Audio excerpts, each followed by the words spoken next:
Léon Touré, préfet du département d'Agboville, préfet de la région de la Niébi-Tiassa, dirige le comité d'organisation de la cérémonie d'hommage au chef de l'État Alassane Ouattara, prévue pour le 9 décembre prochain.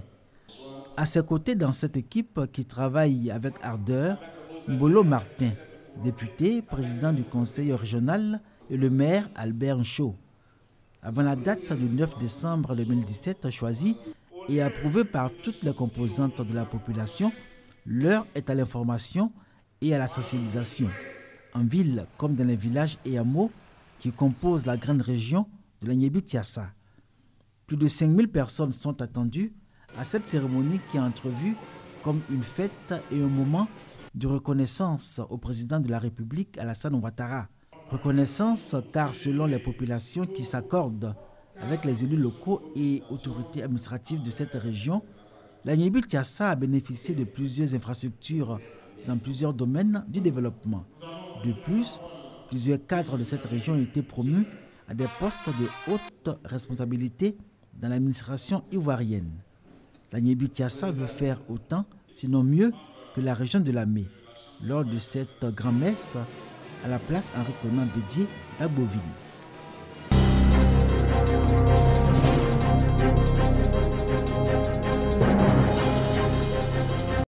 Kona, une sous-préfecture du département de Waninou, dans la région du Bafing.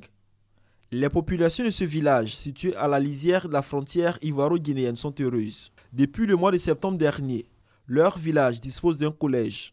Un collège de proximité construit par le conseil régional du Bafing, afin de rapprocher les élèves de leurs parents. Notre région, qui n'a qu'un seul lycée, qui est donc le lycée GAF de Touba, regorge aujourd'hui beaucoup d'élèves et il faut permettre maintenant, il faut désengorger cela.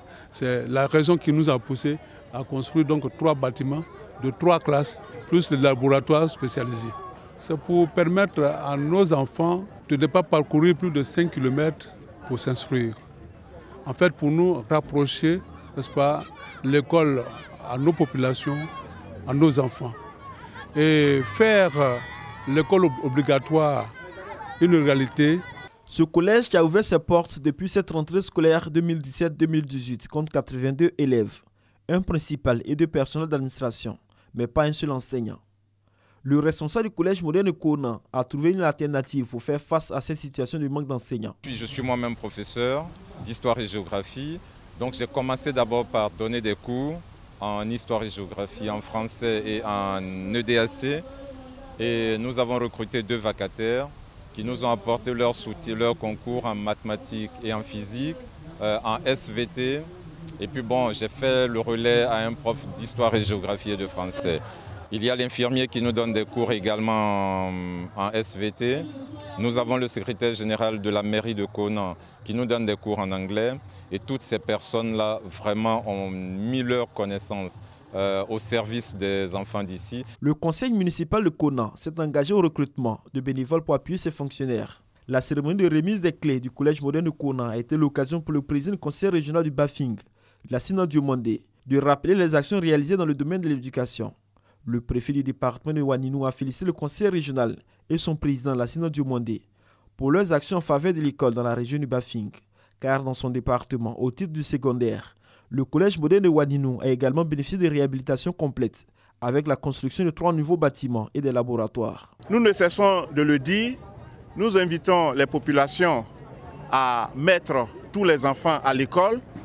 Nous pensons que c'est chose faite et à travers cela, je voudrais inviter les cadres à appuyer l'école, à appuyer le message de sensibilisation afin que dans le département de Waninou, tous les enfants puissent être effectivement à l'école comme le souhaite le gouvernement. Les populations et l'ensemble des élèves ont exprimé leur souhait d'accueillir la ministre Kendia Kamara pour l'inauguration des 3 collèges et des 110 écoles primaires construites et réhabilitées dans la région du Bafing.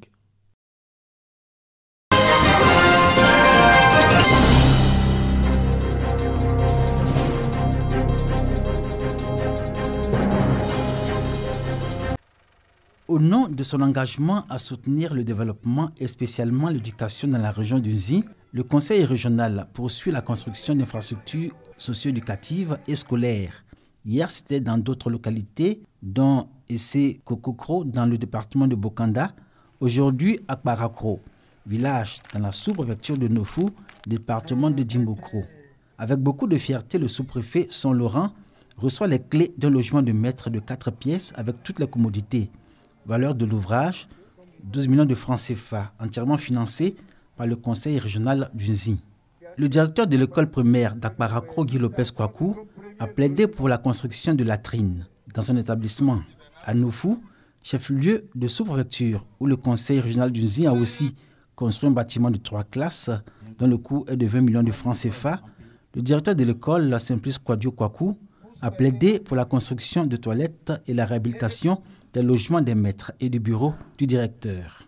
Nguesson Kofi Bernard, président du conseil régional d'Unzi, a rappelé devant les populations bénéficiaires l'engagement de la structure décentralisée à soutenir l'école et à œuvrer pour sa promotion dans tous les départements qui composent la région d'Unzi.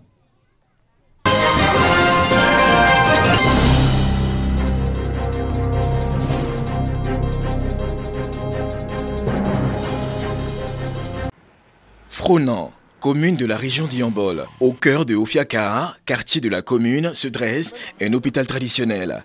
Sa particularité, il accueille des malades victimes de mauvais sorts.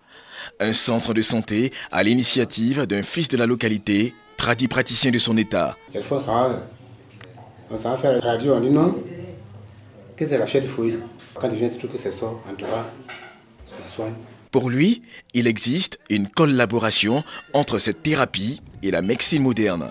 Quand je travaille, j'arrive mon niveau. Si j'arrive mon niveau, si je vois vraiment que maintenant c'est mieux pour l'hôpital, il fait papier, il t'envoie, tu s'en vas. Quand tu vois seulement, ils sont là, ils vont s'occuper de toi. Bon, je peux dire la population, il ne faut pas qu'ils vont mettre la tête, très présent qu'on n'a rien. Si tu es malade, tu vas à l'hôpital, ça ne va pas, il faut aller voir tes praticiens. Les deux là, ça peut s'associer, tu vas trouver la guérison.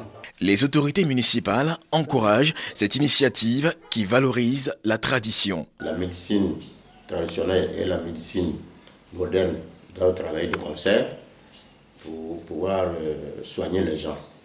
Il y a des cas qu'on ne peut pas soigner dans la médecine, par la médecine moderne, et ces gens-là viennent souvent à la médecine traditionnelle et vice-versa.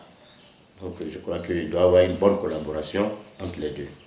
Le fondateur de ce centre de santé entend renforcer le partenariat avec la médecine moderne pour le bonheur des patients.